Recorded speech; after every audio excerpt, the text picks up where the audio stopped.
with T. And Matthew. And we are the Bing Zang Zoom podcast. Today is a very special occasion because today is Bing Zang Zoom 10. That's right. 5 fingers each hand. I'm pretty sure that's how math works. right, yeah. Just in case anybody was why each hand? Like, why not 5 fingers on one hand and then 5 toes on another foot? I was about to say, I thought you were going to say 5 toes on another hand. I was like, you know what? If they got toes on their hand, that's... all the power to them. Put them up. All the power to them. All right, so what we got today? Oh, man, we got a lot of stuff. I was trying to come up with 10 topics, but we only got to 9 before we had to roll. Okay, all right, fair enough. Very, very comic book heavy episode today, so if you're a fan of comic books, you're going to enjoy this. That's but right. Let's start with something not comic book related. The Fury Wilder fight happened, and we, had some predictions. Yeah, we were wrong on those predictions. Well, my thing was this: it was more so. I was like, Deontay Wilder, he stays ready, right? Which he normally does. In this occasion, he was definitely not ready. Yeah. I saw something briefly. I didn't really get to read into it because I was busy at the time. But he said he blamed it on the suit that he came out to the ring with. I don't know what the suit it was too heavy and it wore him out. Or? That maybe it was the helmet. It prevented him from breathing. I don't know what he said because I didn't get into it. But yeah, Tyson Fury is just a better boxer, man. He's the better boxer. Tyson Wilder. Deontay Wilder is the better puncher. Yeah. In my eyes, because he can lay anybody out if he gets hands on them. But he didn't really get a chance to get too many hands on Tyson Fury. Did you see Rocky IV? Yes. Okay, so the whole thing with Apollo Creed where he comes out and does the whole choreographed dance before the fight, and it wore him out. Is that what happened? He came out in that suit and just tired himself out? Nah, what happened was Tyson Fury said, if he dies, he dies. Yeah, that was hard to watch. And what highlights can come from that aside from all of the highlights favor Tyson Fury? I don't really see a Deontay Wilder highlight. Well, what we're going to really see out of this, I think anyway, although there's already been murmurs about it, is AJ versus Fury. Yeah. The two British, big dogs. That would be sick. And, those two are the best boxers. Yeah. If you want to throw a puncher in there, then that's fine. Go get Stipe Miocic or something like that, or Ngannou from UFC. Let him fight Deontay Wilder. AJ versus Tyson Fury, that would be a great boxing match. That would be a great boxing match. So speaking of verses, yes. we're just going to jump around the list randomly due to my mood. Speaking of that, we did a poll recently of X-Men or Avengers on our Facebook page. Follow us on Facebook. You can follow us on other social media. Do the things. Click the buttons. Yes. But yeah, so who you got, first of all? Who you got? Go ahead. So, as far as both options, who would win in a fight and who is just my favorite team, I have to go with the Avengers. I think the Avengers is a bit more dynamic. Don't get me wrong, I love the X-Men, and I think the X-Men have, as far as Marvel books go, the better written stories, for sure. But they're a little one note in the way their powers all come from one thing, even though they have very different powers. Right. You look at the Avengers and you've got the tech guy and this guy and that guy, and we have Beast, who's the tech guy over there. Right. But it just seems like there's a lot more variety on the Avengers side that they would have the slight plus. And it's hard to beat a team that has your favorite heroes all working together. Yeah, yeah. Very true. I feel you on that one. For me, it's X-Men. This is like a first disagreement. I feel like this is, this is an occasion. Bing Zang Zoom 10, our first disagreement. Now, I like the X-Men both in the fight and otherwise, simply because one thing for the fight, there's one thing that supersedes everything else for me, and that is Phoenix. So it depends on, I guess, which iteration of Jean Grey you have. Right. Because Jean Grey can just destroy everything. True. If she wants to. And with that being said, I don't really think that Jean Grey, unless there was some type of psychological help, and I mean the core Avengers, not the add-ons or anything like that, just the core Avengers, the core 6 Avengers or so versus the X-Men and like the core X-Men. Jean Grey being one, I think that is really what wins the fight for the X-Men. Between Jean Grey and maybe Xavier, they win the fight based upon their powers. True. Now, there was a fight in the comic. There was a comic called X-Men versus Avengers, and it did happen. That. Yeah, it was when... I never read it, so I apologize if I get the story wrong. But it was around the time when they started to turn Cyclops Scott into the villain. Yeah. And I think it had something to do with the death of Xavier, and then him saying, well, the X-Men needs to take over as the primary superhero group, and Avengers are like, no. Again, never read the book, so I can't quite, say the story. But it's something along those lines. And it was a massively popular book. It was around 2011, 2012, I think. Yeah, that might have to be on the reading list then. All right. So we can find out in the book, y'all. Let's see. Speaking of superheroes, we also have another big crossover coming up along those same lines of who's the better team. Woo. Power Rangers, which is one of my favorite comic books and whatnot.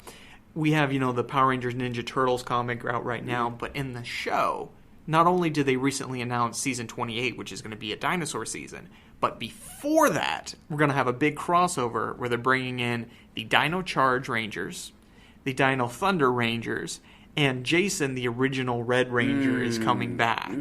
So we're going to have 3 different Dino teams working together at one time to set up a 4th Dino team, which is coming next season. Man. So what do you think about the return of the original Red Ranger and this big Power Rangers crossover? I think that's pretty big. I think that's something to really boost Power Rangers right now. I think Power Rangers they've been steady, but to have that boost right now would be good. I'm talking about to catch everybody's attention. To have the original, that's going to bring back fans from the past. This is part of the reason why they have movies coming out that are based upon shows from the 90s. Yeah, nostalgia sells. Yeah. And so having the Red Ranger come back, the original Red Ranger come back, that's going to be big in terms of nostalgia. And then that leads into the next stage. That's perfect. Can't beat that. Right. Can't beat that. I mean, they've had Rangers come back plenty of times before, but he wasn't on the show. Jason the Red Ranger hasn't been on the show since the 10th anniversary. Yeah. So it's been, 17 years? Wow. 17 years since he's been on the show. So quite a while. Well, shout out to him. Yeah, shout out to him. And then another superhero sort of event that's happened is there was recently the 100th episode of Supergirl. Now, after Crisis on Infinite Earths, I kind of dropped off a lot of the Arrowverse shows, so I haven't seen it. But it's something to be said for any show that can make it 100 episodes. Right, yeah. So congratulations to Supergirl and everybody working on that. Power Girl? Hey. Do you know Power Girl? Is that the original? So, Supergirl is, Superman's cousin, right? Power Girl is Superman's cousin from Earth 2. So she's an alternate adult version of that's thing. That's what it was. Yeah. She's a cool character. Yeah. And more on girl power, we also have Billie Eilish. Who is so what's the saying? Is it Eilish? What? Eyelash? Hey, Billie Eyelash. Eyelashes are huge nowadays, literally. So hey, might as well go with that one. But yeah, she's been doing her thing musically. She just swept the award show, and I read a little something about how she felt embarrassed that she got all these awards. And I'm like, listen, you put in your work. You put in the work. You deserve it. Everybody's listening to her songs. I mean, they're pretty good from the snippets that I've heard. So no complaints here. I don't put a lot of stock in the music award shows. Particularly this year, there's a lot that came out, which I really won't dive into, but a lot that came out that says that the Grammys are very set up and that they don't actually have voting and whatever, and they choose a lot of it based on money and stuff like that. Not actually, I got you. Inside trading type of thing. Yeah, I thought you were gonna say something about like everybody that came out this year was basura, trash, and I actually really enjoy Billie Eilish's music, and it's not a style that I normally listen to. I'm not a big pop person, but she's definitely takes a lot of influences from different places, and she's got a beautiful voice. It's catchy. It's catchy, yeah. It's good quality music. Her brother Phineas does most of the writing, and he's also the one who does the instrumentals. That sounds epic. Yeah, Phineas, yeah, hey. yeah. Single name. It's not even like Phineas. It just Phineas. And he's an incredible songwriter. He's actually written a lot of beautiful songs from other people, and he's had his own career as well. So really, they should be more of a band, right? Not just Billie Eilish. So not all the credit goes to her, but they're extremely well written songs. She performs them beautifully. Yeah. Like I said, normally not my style, but I really do enjoy her. Well, she can give some of those awards to him. I mean, she has enough to go around, so she can probably hand a couple out in case she's had some help along the way, which sounds like she has. Okay, so we've kind of sped through a lot of those topics because our last three are going to take a while. Oh, yeah. We got to dive in. We've really got to dive into these three. So the first one is the Batsuit. So the Batman movie by Matt Reeves, starring Robert Pattinson. We talked a little bit about the casting before, and we talked about the sort of teaser that they gave us from the suit. But now some images have leaked. Most notably, there's an image of the stunt actor riding a motorcycle. And we've gotten a much better look at the suit, and we've gotten to see the full cowl, and gotten to see a lot of the influences from it. So, before we kind of break down the suit, what's your initial knee-jerk reaction of it? First of all, this one, speaking of basura, right? Speaking of trash, this suit looks like they pulled pieces, like it looks like what they did. It looks like they took, certain things from different iterations of the Batman costume and just threw it together. I'm not saying it's entirely bad, but bruh. I'm not saying it's entirely bad, but it's entirely bad. Right. It's mostly bad, okay? Not entirely, mostly bad. The color scheme looks okay. I am not a fan of the symbol in the middle. The symbol just looks broken up. It looks like, somebody's poor attempt at a cosplay bat symbol. Like, come on. They can do better. The horns, cool. The separation, there's a slight separation on the front part, right? Yeah. That doesn't look too good. It looks like the forehead is protruding too much. And maybe it was just because this is the stunt guy. Maybe this is not the final, the complete suit. But the glasses part, yeah, I'm hoping the goggles, come on. I don't think anybody in their right mind likes Batman with goggles. I mean, the goggles is a hard one to say because I am so tired of seeing Batman's eyes through the suit. Because in the comics, his eyes were always white. Yeah. Right? Yeah. I'm so tired of that. Yeah. I wonder a little bit if the goggles are there as necessary? No. I mean, like, we use different terms in film, and so I'm trying to figure out the best way of putting it. But basically, they're so that way they can reflect the light, so they can computer animate the white eyes, like Deadpool, the way his white eyes were computer animated. If they're there because of that reason, a lot of times we'll use things like silver balls and stuff, so we can see how things reflect off of one another. Right. So when they animate it, they have points of reference for light and stuff. But if you look at the suit. The helmet, which we talked about in our previous episode, the stitching and stuff like that, it is very reminiscent of a series called Gotham by Gaslight, which was an Elseworld story where Batman existed to fight Jack the Ripper. So needless to say, it was an old Batman from that era. So that's kind of weird that they went with that design for the helmet. The ears look trash. It looks like Play-Doh, like somebody pulled them up out of. So maybe that's just the stunt actor. Maybe the actual one will look a little bit better. But the stitching and stuff is something that we definitely already saw on the teaser video. The first, and it looks the red bad. light. We'll call it the red light. The red light video, right? yeah. The bodysuit, like we already talked about, my opinions on the bat symbol. It's terrible. I don't like when they're broken up like that. But the bodysuit, the actual torso, looks very similar to Batman Noel, which was a very photorealistically drawn Christmas story for Batman. And I always thought that suit looked really good in the comics. On the actor, not so much. It just doesn't work as well. And I mean, I don't know. It looks kind of scaly for me. It looks like I've seen a guy make a bat suit that looks like that, and he's not a professional. He just made it himself, like paintball gear. Yeah, right? yeah. And I'm like, come on, guy. He looks like the Shredder with a Batman helmet on. Yeah, because like even the gauntlets they obviously took from Court of the Owls, which is one of my favorite Batman books ever.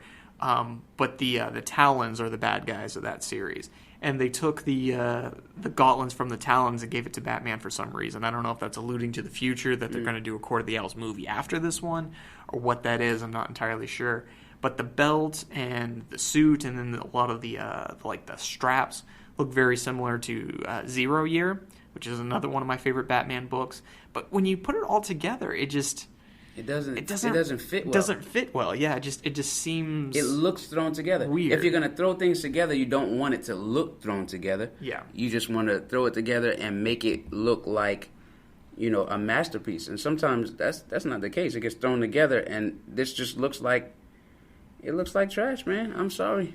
I'm real particular about this stuff because Batman's one of my favorite characters. Yeah. And you can't mess up Batman. And there's a lot of people who have been Batman fans. And we're real particular about the particulars.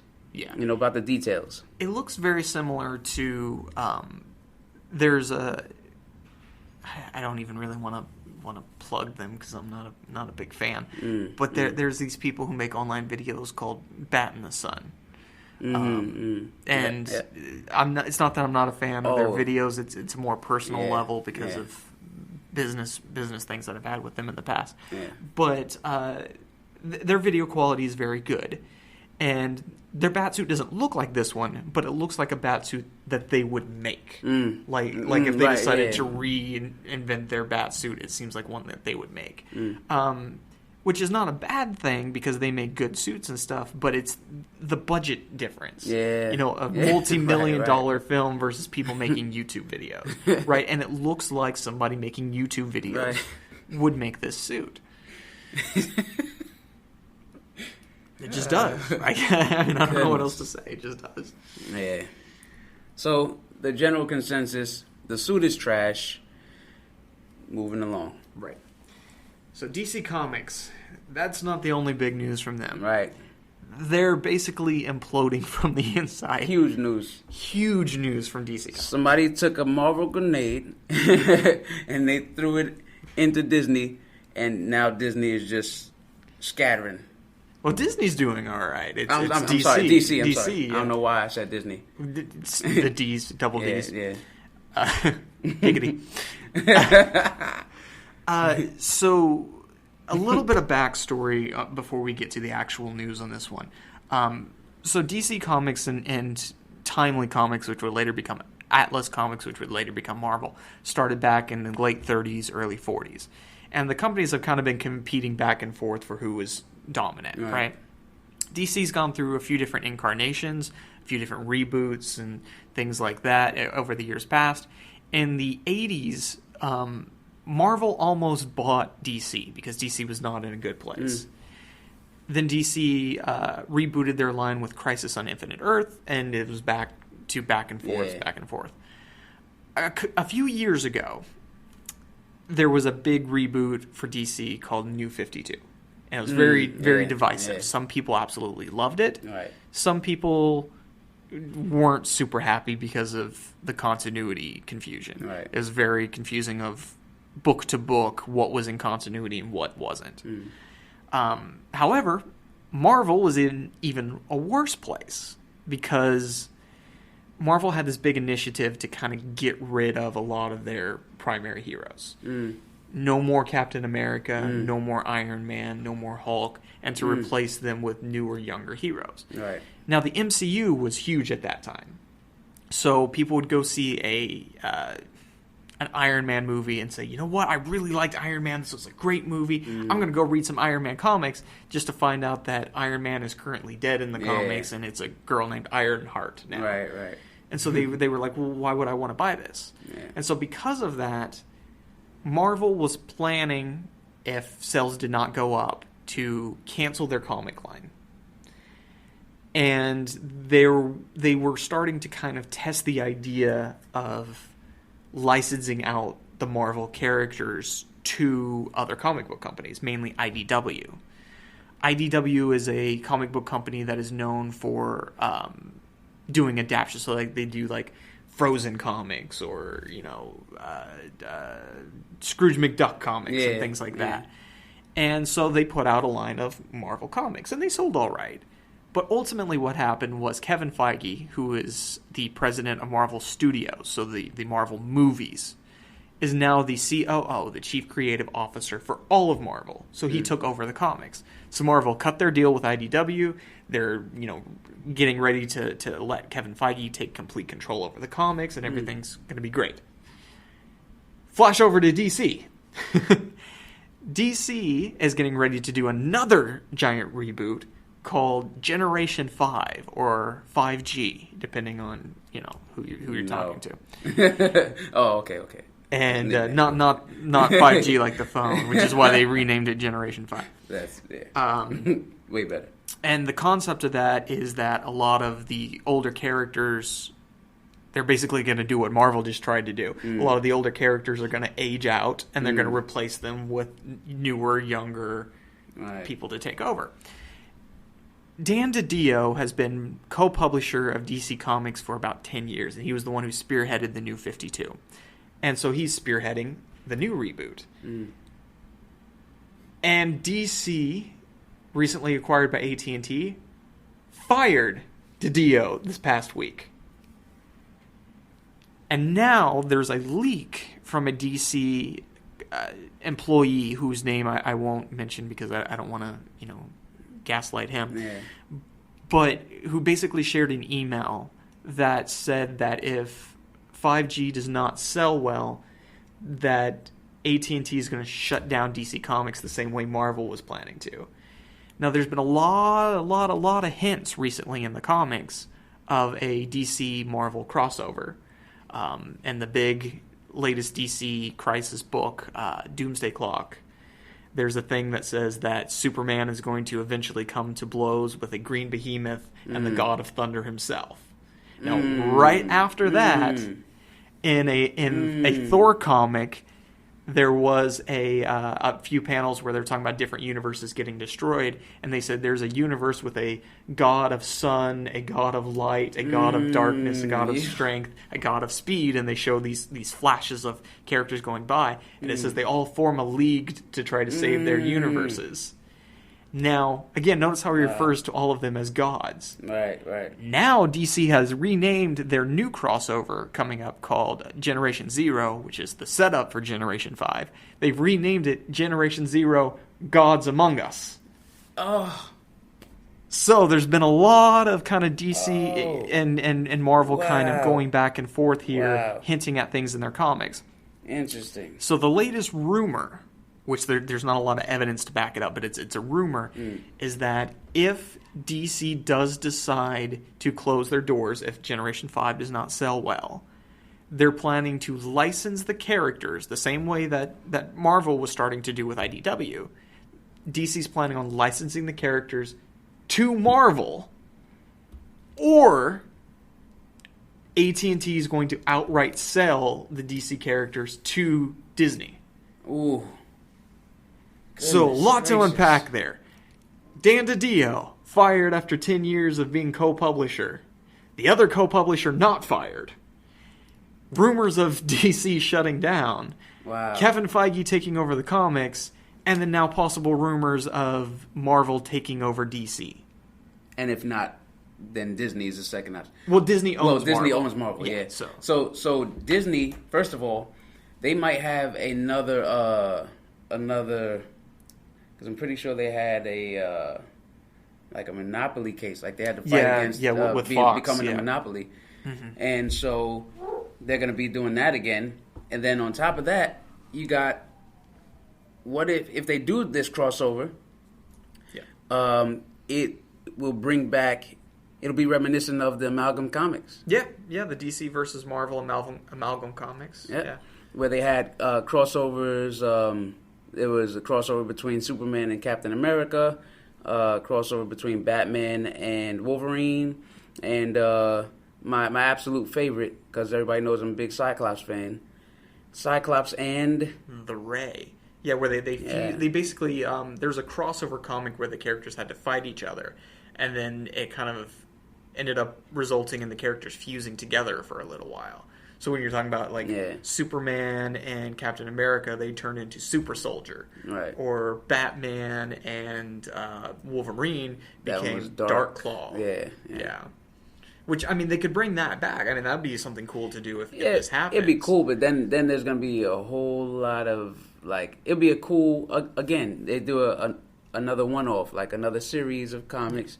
That'd be fine, but we all know that that's not gonna lead anywhere down the line. So it'll be more interesting to see, the characters separate as opposed to being combined, how they operate. Like you said, Superman versus the Hulk. You can go on YouTube right now and watch a video of Superman versus fighting the Hulk. Right. But that's fan made. Nonetheless, it's pretty interesting to watch though. So you might see that now in the actual comics. That is pretty cool for the fans. For DC itself, that kind of sucks. Yeah, I mean that's happened before in the comics where they've had the characters fight each other. Yeah. Usually it just ends up being in a draw, right? So that way no company will, but they look weak or anything. Yeah, but the Amalgam Comics, they actually did the book leading up to the Amalgam Comics. They actually did have definitive winners between the DC characters and the Marvel characters. But what they did is they have the comic book readers to vote on who they think would win in these matchups. Oh, okay. Yeah. And it ended up being like 6 Marvel characters won and 5 DC characters won out of the total 11 fights. Close. So it was really close. And yeah, I mean, stuff like that is enjoyable. I would love to see a new DC versus Marvel crossover. The name that they gave it, the possible crossover in Doomsday Clock, was Secret Crisis, combination between Secret Wars from Marvel and Crisis from DC. But I mean, just as a comic book fan, this is concerning, right? Yeah. Because for one thing, I personally like Dan DiDio. I thought he did a good job. I love the New 52 comics. Yes, there were some issues, but it was a good kind of jumping on point, and it resulted in a lot of my favorite stories. Court of the Owls, I mentioned earlier, was a New 52 story. So was Zero Year. The thing is, though, is with DiDio getting fired, I mean, you can argue all day whether it was deserving or not. Yeah. What are they going to do? Right. If G5 doesn't sell well, are they really going to shut down like that leaked email said? I believe it was an email. Leaked email said. Or are they really going to just focus on movies and video games and stuff like that? Or are they really going to license or sell to? Even so, without competition, sometimes that waters things down because you don't have anything. You're not pressed to make a good story, and so you might say, well, you know what, I'm good. I can. That is going to be difficult down the stretch. Like I said, it sounds good for us now, but in the long run, how are things going to go if there's no DC? Can you imagine that? No DC whatsoever. Now there's no competition for Marvel, and more you're seeing other companies starting to have more and more of an investment into these comic book properties, right? And so that could start to affect things. Then it's like, well, Disney says, oh, well, I don't want to combine these. We got to sign off on everything that Marvel does. Yeah. If DC starts to have that happen, and it can be pretty detrimental if there is still a DC left, if there is too much control from outside sources and there's not enough fan input. Fans want to see certain things, and you do want to appease that, but you overall want to be able to have a good story. And the best thing that you can do is do what they did prior to the Amalgam Comics, which is to get fan response. Yeah. If you get fan response like this, for example, then you know how to operate going forward. But if they don't do that, then it's just going to seem like, well, here's another big conglomerate coming out of nowhere and influencing something that we hold so dear. Yeah. I mean, and you look at it from a business standpoint for AT&T, right? So AT&T just bought out Warner Brothers, which owns DC Comics. The first movie that's come out since they own that is Birds of Prey, which was a huge flop, right? The DC Universe app, which I have to be really careful about what I say because of my connection with them, but there's been some controversies over whether AT&T is actually happy with that service or not. The TV shows have been doing pretty well, but the movies haven't. And of course, comic books in general sales have been down for a long time. I mean, it kind of makes sense that for AT&T, this is not a huge focus of theirs. You know, but the idea of, like you said, selling it to Marvel or leasing the characters to Marvel, which is probably the most beneficial way to do it for them. Business-wise. Business-wise. Yeah, for the industry is such a bad thing. Because like you said, no competition. You know, they can do what they want. And that's where complacency comes from. Right, yeah. You know, and people are already really upset with Marvel Comics, which is why Kevin Feige coming in is going to be such a big thing for the comics. Not for the movies, but for the comics. That it's like, okay, well, if you take out any amount of competition, are they going to go back to like, well, what else are you going to read? Yeah. You know, I mean, and yes, again, there's IDW, there's Boom Studios, there's Dark Horse and Image, and all these other comic book companies. We're aware of that, but I mean, there's nothing that compares to DC and Marvel. Right. This has been going on for forever. Yeah, 80 plus years at this point. You know, this has been our whole lives since we've been alive. Since our parents have been alive, this has been going on. So it sucks to see something take a turn for the worse. Yeah. What do you think about Dan DiDio's termination? Do you think that's timely, considering everything going... puns. But I don't know. I don't know what their end goal is, because if you think about it from a business standpoint, you want things to be the most profitable that you can make it, and in order to make it the most profitable, you should get somebody in there who's familiar at least with some aspect of DC Comics, right? Because I mean, what are they gonna do aside from that? That seems like it's a move. Like they already know what direction they're gonna go in, and they're just, cutting out the in betweens, cutting out the middleman. Hey, listen, we're gonna operate directly with y'all, and if this thing doesn't work, then it's already sold. The characters are already. You might as well go ahead and start writing up the comics now. Yeah. I mean, and it's interesting because, again, I liked Dan DiDio. He seemed like he was really passionate about the comics. Yeah. And I know that, New 52 and Rebirth and stuff is divisive, but I really enjoyed most of the books during that period. But sometimes that's not a bad thing. Sometimes that is just like, I really liked it. I really didn't. If you have people on one side that really love it and ride for it, and on another side you have people who aren't as big of fans, that at the very least creates conversation. Right. But the really interesting thing about it to me is that DiDio's the one that's constantly just being blamed for everything. He's only the co-publisher. Right, yeah. So there's two publishers, the other one being Jim Lee. Now, the thing is, though, is Jim Lee is a legend in the industry. Right, so they're not going to come after him. So they're not going to come after him the way they can come after Dan DiDio. Yeah. So, and I'm not saying, like, oh, well, blame Jim Lee, too, because, like I said, I enjoy that stuff. Right. But you got to wonder, like, who was doing what decision making and why it all came on to Dan DiDio instead of the two of them, or even Jeff Johns, who was previously the chief creative officer of DC, who was my former boss and one of the greatest people I've ever gotten to interact with. And then, yes, I'm saying that, so I'll get another job. Ding! But no, I absolutely love Jeff Johns, and I think that he's amazing. And I love Jim Lee, and I think that he's amazing. But, since it's kind of the three of them that were all together, why it's only Dan DiDio? Somebody had to take a fall, apparently. Yeah. I mean, yeah. Well, I guess that's all we can really say about that one. Yeah. We've got two more subjects because I just found one that I thought I marked off, but I didn't. So let's talk about Impractical Jokers, the movie. Yes. Impractical Jokers. See, I just recently started watching the older episodes, right? And, I really like Impractical Jokers. It's funny. It's a prank show. In case you're not already familiar with Impractical Jokers, it's a show where there's four guys who are lifelong friends, and they go around doing different things to embarrass each other. You're just reading the intro at right, this point.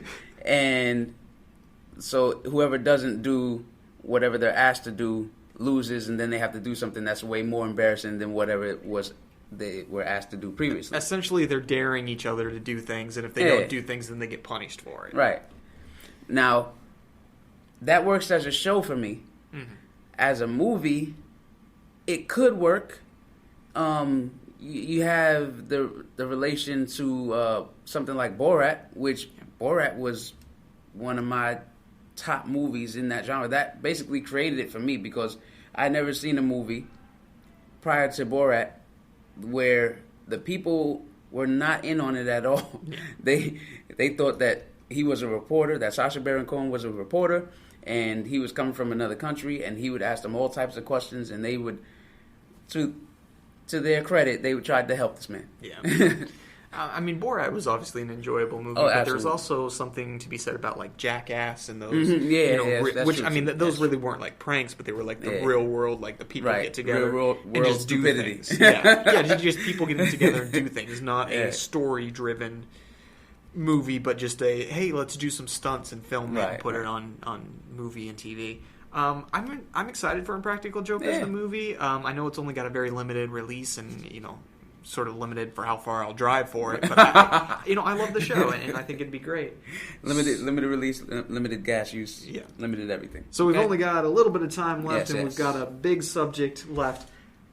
I don't know how to pronounce this kid's name. Do you want to take a shot at it before I do? All right. Gwaden Bales. Gwaden. But we'll go with Gwaden. Gwaden Bales. That sounds good. Gwaden sounds a little bit more like it will be how it's supposed to be said. Caden, maybe? Caden? Oh, yeah. Caden Bales? I'm going to say that. I'm going to say Caden Bales. Yeah.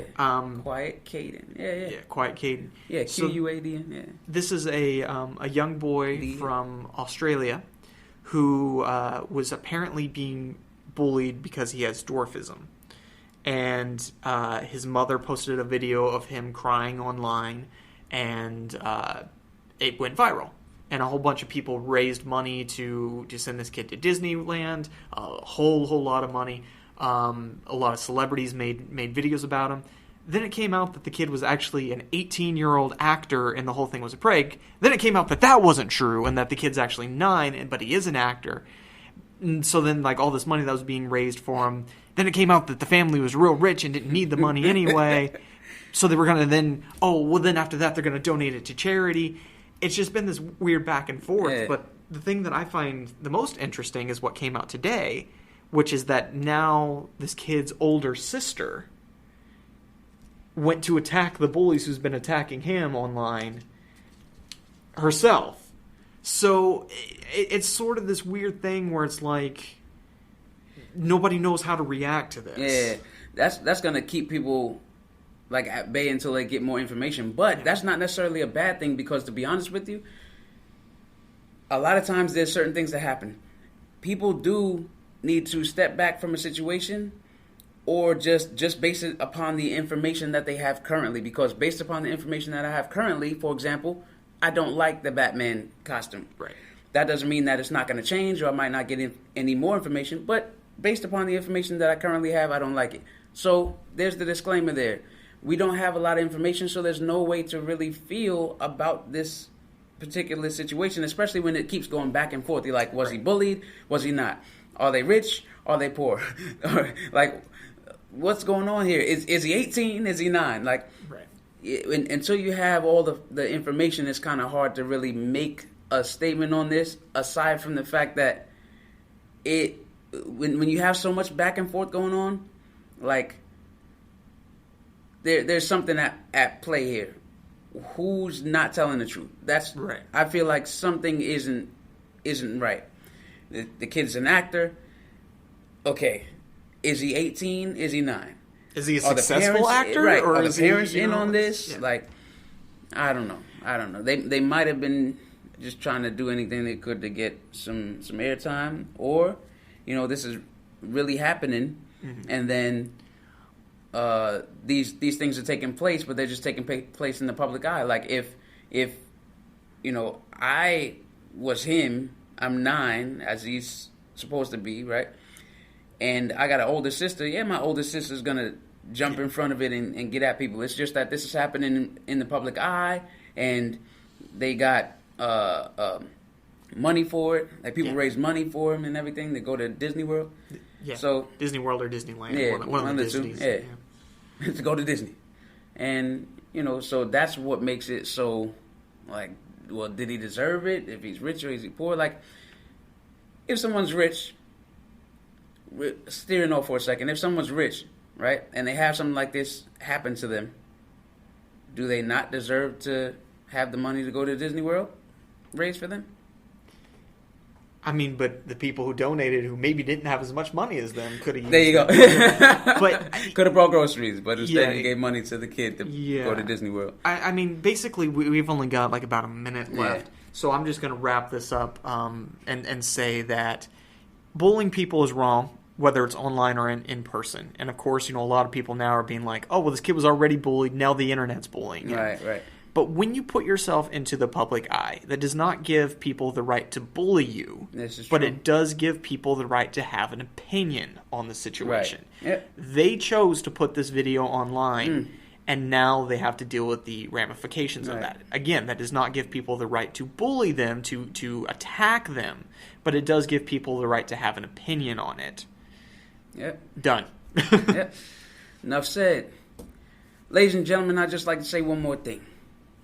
This has been Bing Zang Zoom 10, and we covered 9 things.